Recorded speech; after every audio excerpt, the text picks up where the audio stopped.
Commerce পড়ে কি হবে, যে বিষয়টা সম্পর্কে আমরা জানি না সেইটার গুরুত্ব আমাদের কাছে থাকে না। সায়েন্স, আর্টস এবং কমার্স তিনটে প্রফেশনেরই গুরুত্ব তার নিজের নিজের ফিল্ডে রয়েছে। সেইটা সম্পর্কে আগে জানো। একবারও তাকে জিজ্ঞাসা করা হয় না সেগুলো করতে আমার ইচ্ছা আছে কিনা। লাস্ট 5 বছর ধরে আমি পড়াচ্ছি, বাংলা এবার কমার্স পড়বে। গোল্ড মাইন জবের কথা বলবো, টপ লেভেলের job only for commerce students. কেউ শুধুমাত্র সায়েন্সে গ্রাজুয়েশন করেছে তার কিন্তু কোনো জব নেই। আমি নর্মাল বিকম গ্রাজুয়েট, তাদের জন্য জব রয়েছে। হ্যালো স্টুডেন্টস, আমি মনোজিৎ। কমার্সের স্মার্ট ক্লাসে তোমাদের সবাইকে স্বাগত। আমরা যারা সবেমাত্র ক্লাস 10 বোর্ডের এক্সাম দিয়েছি, যারা ভাবছি যে এবার কমার্স নিতে পারি, যারা প্রথমবার শুনলাম যে আমাদের জীবনে কমার্স বলে কিছু একটা কেরিয়ার হয়ে থাকে, অথবা যারা আমরা কমার্স তো নিয়ে নিয়েছি, 11-12 পাশ করে গেছি এবং তাদের সবাইকে জীবনে একবার না একবার এই প্রশ্নের সম্মুখীন হতেই হয় যে কমার্স পড়ে কি হবে। তো আজকের এই ভিডিওটি তোমাদের সবাই দেখার পর তাদেরকে একটাই উত্তর দেবে যে কমার্স পড়ে কি হবে না। এত ওশানস অফ অপরচুনিটি আমাদের রয়েছে, কমার্স পড়ে সেগুলোকে আমরা অ্যাচিভ করতে পারি। অনেক অনেক ইনকাম সোর্সেস রয়েছে যেগুলো আমরা ভবিষ্যতে করতে পারি। সেই সমস্ত প্রশ্নের উত্তর, সেই সমস্ত বিষয়গুলি নিয়ে আজকের ভিডিওতে আমরা আলোচনা করব। তো সবার আগে বলি, সায়েন্স, আর্টস এবং কমার্স তিনটেরই ইম্পর্টেন্স আমাদের জীবনে রয়েছে। তিনটে প্রফেশনেরই গুরুত্ব তার নিজের নিজের ফিল্ডে রয়েছে। কেউ কারোর থেকে বড় নয়, কেউ কারোর থেকে ছোট নয়, বা এটাই সব থেকে ভালো, এটা একেবারে ভালো নয়, এই ধ্যান ধারণাটাই একেবারে ভুল। তাই যে তোমাকে বলছে যে সায়েন্সটাই ভালো, আর্টস একেবারেই বেকার, আর্টস না নিলে কমার্স নেই, এই সমস্ত প্রশ্নগুলো আমাদের জীবনে আসতেই থাকে। যখন কোনো স্টুডেন্ট ক্লাস 10 বোর্ডের এক্সামিনেশনে ভালো রেজাল্ট করে, সবার আগে তাকে বলা হয় যে তুই সায়েন্স নিয়ে পড়। একবারও তাকে জিজ্ঞাসা করা হয় না যে আমার সায়েন্স নিয়ে ভবিষ্যতে যে কাজগুলো হয় সেগুলো করতে আমার ইচ্ছা আছে কিনা, আদৌ অন্য কোনো জিনিস আমার ভালো লাগে কিনা, আমার গান বাজনা ভালো লাগে কিনা, আমার ইংলিশ বলতে বা পড়াতে ভালো লাগে কিনা, আমার টাকা পয়সা ফাইন্যান্স রিলেটেড কাজ ভালো লাগে কিনা, আমার ব্যাংকের জব ভালো লাগে কিনা, আমার অ্যাকাউন্টস এর জব ভালো লাগে কিনা, আমার শেয়ার মার্কেট ইনভেস্টমেন্ট ভালো লাগে কিনা। কেউ কিচ্ছু জিজ্ঞাসা করে না। শুধু আমরা নাম্বার পাই, আমাদের বাড়ি থেকে বলা হয় ভালো রেজাল্ট করেছিস তো সায়েন্স নে, ভালো রেজাল্ট করিসনি তাহলে তুই চেষ্টা কর আর্টস নিয়ে পড়। আবার মাথার মধ্যে এটাও ঢোকানো হয় আর্টস নিয়ে পড়ে কিচ্ছু হবে না, বলা হয় তাহলে তুই কমার্স নিয়ে পড়। অর্থাৎ কমার্সকে একটা অপশন হিসাবে দেওয়া হয় যে আমরা ম্যাথে ভালো নই, সায়েন্স নিতে পারবো না, আর্টস নিয়ে পড়ে কিচ্ছু হবে না, তাহলে তুই কমার্স নে। অর্থাৎ এখানে আমরা আর্টসকে অপমান করছি, এখানে আমরা কমার্সকে অপমান করছি, আর সায়েন্সকে না জেনে না বুঝে একটা বেশি প্রাধান্য দিচ্ছি। আমি বলি সায়েন্স, আর্টস এবং কমার্স তিনটেরই সমান গুরুত্ব রয়েছে। যে বিষয়টা সম্পর্কে আমরা জানি না সেইটার গুরুত্ব আমাদের কাছে থাকে না। সেম ভাবে যারা ট্যাক্স নিয়ে কাজ করতে চায়, যারা ভবিষ্যতে শেয়ার মার্কেটে ইনভেস্টমেন্ট করতে চায়, যারা ব্যাংকিং সিস্টেমে কাজ করতে চায়, তাদের জন্য দরকার কমার্স নিয়ে পড়া। তাই আমি বলবো কোনো সাবজেক্ট চুজ করার আগে, কোনো স্ট্রিম চুজ করার আগে তুমি সেইটা সম্পর্কে আগে জানো, ভবিষ্যতে কি কাজ করবে এইটা জানো, এবং তারপরে তোমার সেই কাজটার প্রতি ভালোবাসা আছে কিনা, তুমি আদৌ ভবিষ্যতে এই কাজটা করতে চাও কিনা, তারপরে তুমি ডিসিশন নাও যে কোন স্ট্রিমটা আমি চুজ করব, সায়েন্স, আর্টস না কমার্স। ওয়েস্ট বেঙ্গলে কমার্সটাকে একেবারে নিচে রাখা হয়, কমার্সটাকে অত বেশি গুরুত্ব দেওয়া হয় না। তাই তুমি যদি তাদের মধ্যে একজন হও যে কমার্সে তোমার অত ধারণা নেই যে কমার্স পড়ে কি হওয়া যেতে পারে, কি কি হওয়া যেতে পারে, বা তোমার মনে হয় তোমার বন্ধু বান্ধবদেরকে ওই ভিডিওটা পাঠানো দরকার পশ্চিমবঙ্গে যাতে সায়েন্স, আর্টস, কমার্স তিনটেরই গুরুত্ব সবার কাছে প্রাধান্য পায়, সবাই যাতে অ্যাটলিস্ট জানে যে কোনটা নিয়ে কি করা যায়, এবং তারপরে চুজ করে যে আমি সায়েন্স নেবো, আর্টস নেবো না কমার্স নেবো। তাই সবার কাছে এই ভিডিওর লিঙ্কটা অবশ্যই পাঠাও, আর কমেন্ট বক্সে তুমি জানাও যে কমার্স নিয়ে পড়ার চিন্তা ভাবনা আসার পর বা কমার্স নিয়ে পড়ার পর তোমাকে কোন কোন প্রশ্নের সম্মুখীন হতে হয়েছে। তো আমি কমার্স সম্পর্কে জেনেছি, আমি ব্যাংকিং সিস্টেম সম্পর্কে জেনেছি, আমার ফাইন্যান্স ভালো লাগতো, তাই আমি কমার্সটাকে চুজ করেছি। আর আজকে লাস্ট 5 বছর ধরে আমি পড়াচ্ছি কমার্স। বিগত 2 বছর ধরে আমি অনলাইনে পড়াচ্ছি কমার্স, এবং আমার পড়াতে আসার যে মূল টার্গেট বা লক্ষ্যটা ছিল যে পশ্চিমবঙ্গের প্রত্যেকটা লোকের কাছে কমার্সের গুরুত্বটাকে পৌঁছে দেওয়া, কমার্সের সঠিক তথ্য লোকের কাছে পৌঁছে দেওয়া, কমার্সের স্টুডেন্টদের সব থেকে বেস্ট গাইড করা। আর এখন আমার মেন লক্ষ্য হচ্ছে বাংলা এবার কমার্স পড়বে। বাংলাকে কমার্স পড়াতে গেলে পশ্চিমবঙ্গের মানুষের কাছে কমার্স পৌঁছতে গেলে কমার্স সম্পর্কে জানানোটা সবার আগে দরকার। তাই আজকের ভিডিওতে আমরা জানবো যে কমার্স নিয়ে পড়ে কি কি হওয়া যেতে পারে, ভবিষ্যতে কি কি অপরচুনিটিস রয়েছে। সবার আগে বলি, ট্র্যাডিশনাল যে জবগুলো হয়, ট্র্যাডিশনাল যে প্রফেশনাল কোর্সেস গুলো হয় সেগুলো কি।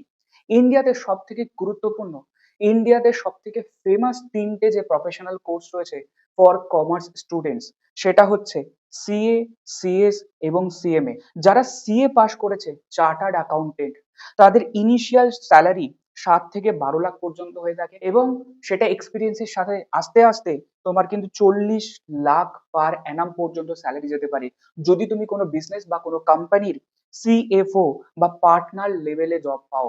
আবার তুমি যদি কোম্পানি সেক্রেটারি ডিগ্রিটা নিয়ে থাকো তাহলে কিন্তু তোমার ইনিশিয়াল স্যালারি 5 to 7 লাখ থেকে 25 লাখ পার অ্যানাম পর্যন্ত যেতে পারে।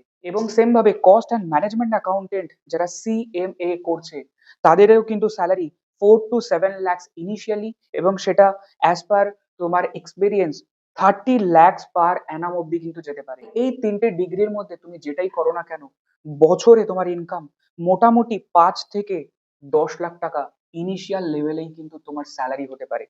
এটা গেল স্যালারির কথা। এছাড়াও এই তিনটে ডিগ্রি থাকলে তোমরা কিন্তু নিজের প্রফেশনাল চেম্বারও খুলতে পারো, সিএ ফার্মও খুলতে পারো, কস্ট ফার্মও খুলতে পারো এবং সেখানে কিন্তু তোমরা কস্ট প্র্যাকটিস করতে পারো, ট্যাক্স প্র্যাকটিস করতে পারো, অ্যাকাউন্টস প্র্যাকটিস করতে পারো তোমার ক্লায়েন্টের জন্য এবং সেখানে কিন্তু আনলিমিটেড ইনকাম।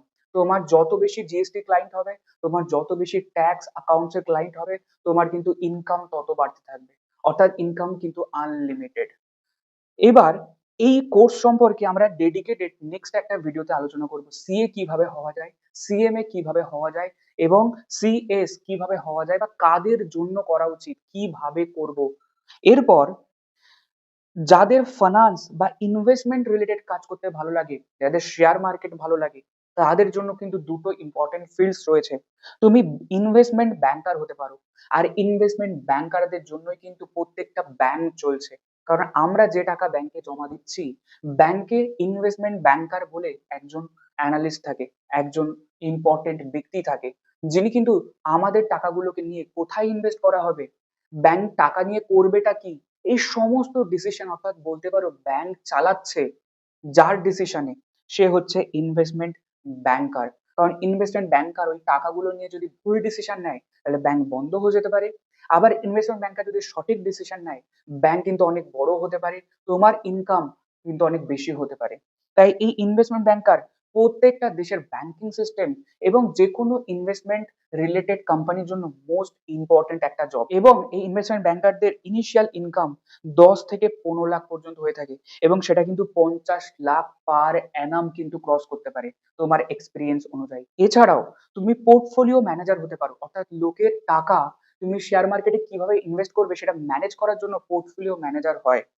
ফাইন্যান্সিয়াল অ্যানালিস্ট, অর্থাৎ আমরা শেয়ার মার্কেটকে অ্যানালিসিস করে বলতে পারি যে কালকে কোন শেয়ারের প্রাইস বাড়বে, কোন শেয়ারে টাকা ইনভেস্ট করা উচিত, কোন শেয়ারে টাকা ইনভেস্ট করা উচিত না, কখন গোল্ড কেনা উচিত, কখন গোল্ড বিক্রি করা উচিত। এই শেয়ার মার্কেট এবং ইনভেস্টমেন্ট রিলেটেড জব যাদের ভালো লাগে তাদের জন্য ইনভেস্টমেন্ট ব্যাংকার এবং পোর্টফোলিও ম্যানেজার, ফাইন্যান্সিয়াল অ্যানালিস্ট খুবই খুবই ইম্পর্টেন্ট একটা জব।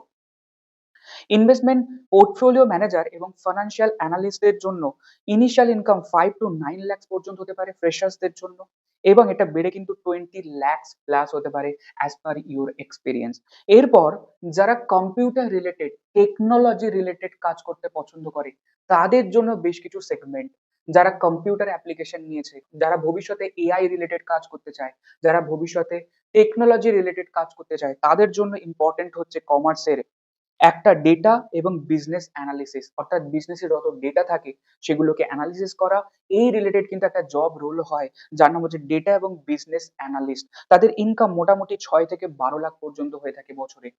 এরপর ই কমার্স ম্যানেজার, ফ্লিপকার্ট, অ্যামাজনের মতো যে কোম্পানিগুলো রয়েছে সেই কোম্পানির পুরো ওয়েবসাইট ম্যানেজ করার জন্য ই কমার্স ম্যানেজার হয়ে থাকে। তাদেরও জব কিন্তু 5 থেকে 9 লাখ পর্যন্ত হয়ে থাকে কমার্সের স্টুডেন্টদের জন্য। এরপর ডিজিটাল মার্কেটিং ম্যানেজার, আজকের দিনে আমরা সোশ্যাল মিডিয়া দেখছি মার্কেটিং এর একটা গুরুত্বপূর্ণ মাধ্যম হয়ে উঠেছে এবং সেখানে ডিজিটাল মার্কেটিং ম্যানেজার কিন্তু ইম্পর্টেন্ট একটা জব রোল। তাদের জন্য কিন্তু ইনকাম ফ্রেশার্স 4 লাখ থেকে 8 লাখ, এক্সপিরিয়েন্স হলে 15 লাখ তো 22 লাখ। এরপর যারা মনে করে যে আমি গভর্নমেন্ট জবের দিকে একবার ট্রাই করতে চাই, অ্যাজ এ কমার্সের স্টুডেন্ট আমরা গভর্নমেন্ট জবের জন্য ট্রাই করতে পারি। আমাদের জন্য যেগুলো ভালো ভালো গভর্নমেন্ট জব রয়েছে সেগুলো হচ্ছে ব্যাংকের জব, ব্যাংক পিও, আইবিপিএস বা এসবিআই এর যে পরীক্ষাগুলো হয় সেখানে কিন্তু আমরা বসতে পারি। এবং কমার্সের ছেলেদের জন্য ব্যাংকের জব একটা ভালো জব, কারণ আমরা টাকা পয়সার মেন হিসাব রাখি। আমরা ছোট থেকে 11 থেকে অ্যাকাউন্টস, ট্যাক্স এই সমস্ত বিষয়গুলো পড়ছি। অর্থাৎ আমাদের থেকে ভালো টাকা পয়সার হিসাব আর কেউ পারবে না রাখতে। তাই কমার্সের ছেলেদের জন্য ব্যাংকের জব কিন্তু খুবই খুবই ভালো একটা জব। এরপর আরবিআই গ্রেড বি অফিসারের জব, আরবিআই এও আমরা কাজ করতে পারি, রিজার্ভ ব্যাংক অফ ইন্ডিয়াতে। এরপর এসএসসি সিজিএল রোলসেও আমাদের রয়েছে আইটি ইন্সপেক্টর, অর্থাৎ ইনকাম ট্যাক্স অফিসার হতে পারো, কাস্টমস, তারপরে controller and auditor general of India, central গভর্নমেন্টের জবের মধ্যে কিন্তু এই জবগুলো পড়ছে। তারপর যদি কেউ মনে করে যে আমি টিচিং প্রফেশনের মধ্যে থাকবো, তাহলে কিন্তু বিকম করার পর এমকম করে নিলে এবং তারপর যদি তুমি ইউজিসি নেট ক্লিয়ার করে যাও, তাহলে কিন্তু কোনো একটা ইউনিভার্সিটির তুমি কিন্তু প্রফেসর হতে পারবে, রাইট? তুমি কিন্তু অ্যাসিস্ট্যান্ট প্রফেসর হতে পারবে এবং এটাও কিন্তু আমাদের সমাজে একটা খুবই প্রেস্টিজিয়াস একটা জব, প্রফেসর, রাইট? এবং এরপর ওয়েস্ট বেঙ্গলের কমার্সের ছাত্রছাত্রীদের জন্য একটা গোল্ড মাইন জবের কথা বলবো। এই গোল্ড মাইন জবটা শুধুমাত্র ওয়েস্ট বেঙ্গলের কমার্সের ছেলেমেয়েরাই পেতে পারে। আর এই জবটা গভর্নমেন্টের টপ লেভেলের জব। তো gold mind only for commerce students in West Bengal. অর্থাৎ আমরা কমার্সে পড়ি, আমরা কমার্স নেব বলে ভাবছি, আমরা ওয়েস্ট বেঙ্গলের স্টুডেন্টস, আর আমাদের জন্য গোল্ড মাইনটা কি এটা হয়তো অনেকে তোমরা জানতে না। তো চলো, এই যে জবটা রয়েছে এর নাম হচ্ছে West Bengal audit and accounts officer.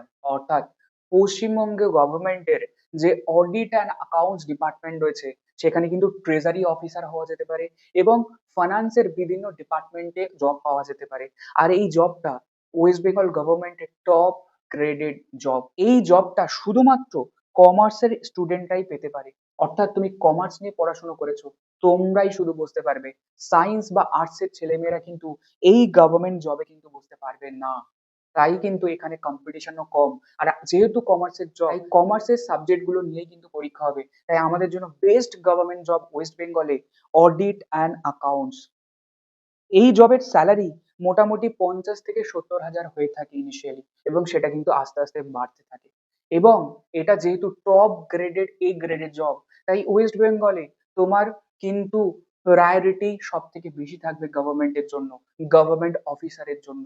এবং এই অফিসারদের জন্য কিন্তু গভর্নমেন্টের গাড়িও প্রোভাইড করা হয়, যেখানে পেছনে লেখা থাকে ওয়েস্ট বেঙ্গল গভর্নমেন্ট। বুঝতেই পারছো এই জব কতটা প্রেস্টিজিয়াস ওয়েস্ট বেঙ্গলে। এরপর শুধুমাত্র কমার্সের স্টুডেন্টের জন্য কমার্স নিয়ে পড়ার একটা গুরুত্বপূর্ণ বেনিফিটের কথা বলি, যেটা সায়েন্স বা আর্টস নিয়ে পড়লে থাকে না। সেটা হচ্ছে যদি কেউ মনে করে যে আমি সায়েন্স বা আর্টস নিয়ে পড়েছি, শুধুমাত্র 11-12 পাস করেছি বা শুধুমাত্র গ্রাজুয়েশন কোয়ালিফাই করেছি, তার কিন্তু স্পেসিফিক কোনো জব হয় না। কেউ শুধুমাত্র সায়েন্সে গ্রাজুয়েশন করেছে, তার কিন্তু কোনো জব নেই। কেউ শুধুমাত্র আর্টস নিয়ে পড়াশোনা করেছে, গ্রাজুয়েশন করেছে, তার কিন্তু কোনো জব নেই। যদি সায়েন্স নিয়ে পড়ে ডাক্তারি, ইঞ্জিনিয়ারিং, টেকনিক্যাল লাইন বা অন্য কোনো কিছু করে থাকি, তবেই কিন্তু বড় বড় জব রয়েছে। আর্টস এর ক্ষেত্রেও আইএএস বা অন্য কোনো ডিগ্রিতে যদি যাই বা স্পেসিফিক কোনো অনার্স করি কোনো সাবজেক্টের, তাহলে কিন্তু সেই specific subject related teaching job রয়েছে। বাট কমার্সের ছেলে মেয়েদের জন্য যদি তুমি শুধুমাত্র 11-12 কোয়ালিফাই করেছো with good knowledge in accounts and taxation, তারপরে তুমি বিকম করেছো কোনো একটা গভর্নমেন্ট কলেজ থেকে এবং সেখানেও তোমার অ্যাকাউন্টস এবং ট্যাক্সের নলেজ কিন্তু ভালো, তাহলে এই বিকম গ্রাজুয়েশনের কমার্স স্টুডেন্টদেরকে বলা হবে অ্যাকাউন্টেন্ট বা জেনারেল অ্যাকাউন্টেন্ট বা কমার্শিয়াল অ্যাকাউন্টেন্ট। আর এমন একটা বিজনেস নেই সারা দুনিয়াতে, এমন একটা কোম্পানি নেই সারা দুনিয়াতে যেখানে একজন অ্যাকাউন্টেন্ট লাগে না। তাই চারিদিকে যেখানে যেখানে বিজনেস আছে, যারা যারা বিজনেস করছে, যারা যারা কোম্পানি খুলছে, প্রত্যেকটা কোম্পানি, প্রত্যেকটা বিজনেস, প্রত্যেক জায়গাতে একজন অ্যাকাউন্টেন্ট কিন্তু অবশ্যই লাগে। তাই যদি কেউ মনে করে আমি নর্মাল বিকম গ্রাজুয়েট হয়ে জব পেতে চাই, তাদের জন্য জব রয়েছে, যেটা কিন্তু সায়েন্স বা আর্টস এর মধ্যে থাকে না। আর এই অ্যাকাউন্টেন্টের স্যালারি ইনিশিয়াল লেভেলে, ফ্রেশার্স লেভেলে কিন্তু মোটামুটি 15 থেকে 20 হাজার টাকার মধ্যে হয়ে থাকে। এবং এর পরে তুমি জব পাওয়ার পর যদি তুমি আদার্স ছোট ছোট কিছু ডিগ্রি, ট্যালি, স্যাপ বা এই ধরনের অনেক রকমের কোয়ালিটি বিল্ড করার জন্য বেশ কিছু ডিগ্রি হয়, সেগুলো যদি তুমি করে নিতে পারো, তাহলে এই তোমার 15 থেকে 20 হাজার টাকার জবটা কিন্তু 30 থেকে 40 হাজার টাকার স্যালারি হয়ে যেতে পারে মোটামুটি 2 থেকে 3 বছরের মধ্যে। এবং তোমার যখন 2-3 বছর এক্সপিরিয়েন্স হয়ে গেছে, তুমি যখন অন্য কোম্পানিতে ইন্টারভিউ দেবে, তোমার স্যালারিও কিন্তু অনেক বেশি হয়ে যাবে। তাই যদি কেউ মনে করে যে আমি একটা নর্মাল ফ্যামিলি থেকে বিলং করি, আমি একটা অ্যাভারেজ স্টুডেন্ট, আমি বড় বড় ডিগ্রি, বড় বড় যে কোর্সগুলো হয় সিএ, সিএস, সিএমএ, সেগুলো হয়তো আমি করতে পারবো না, কিন্তু আমি কমার্স নিয়ে পড়েছি, তাহলে আমি বলবো 11-12টা অ্যাটলিস্ট অ্যাকাউন্টস এবং কস্ট ট্যাক্স খুব ভালোভাবে নলেজ পড়াশোনা করো। তারপর বিকম গ্রাজুয়েট করো ভালো একটা কলেজ থেকে। এবং তারপরে তোমার যে অ্যাকাউন্টস এবং ট্যাক্সের নলেজ রয়েছে, তুমি সেইগুলো দিয়ে তুমি যে কোনো কোম্পানিতে, যে কোনো বিজনেসে 15 থেকে 20 হাজার টাকার জব অবশ্যই পেয়ে যাবে। এবং তারপর এক্সপিরিয়েন্স যত হবে, তোমার স্যালারি কিন্তু তত বাড়তে থাকবে। তাই এটা কিন্তু একটা plus point for commerce student. এছাড়াও কমার্স স্টুডেন্টদের জন্য আরো একটি গুরুত্বপূর্ণ প্লাস পয়েন্ট, বোনাস পয়েন্ট তোমাদেরকে বলি, সেটা হচ্ছে যাদের অ্যাকাউন্টস এবং ট্যাক্সে ভালো নলেজ রয়েছে, তারা কিন্তু বিভিন্ন লোকের জিএসটি ফাইলিং, বিভিন্ন লোকের ইনকাম ট্যাক্স ফাইলিং বাড়িতে বসেই করতে পারে, বা কোনো একটা সিএ বা সিএমএ ফর্মের সাথে যুক্ত থেকে সেই কাজগুলো করতে পারে।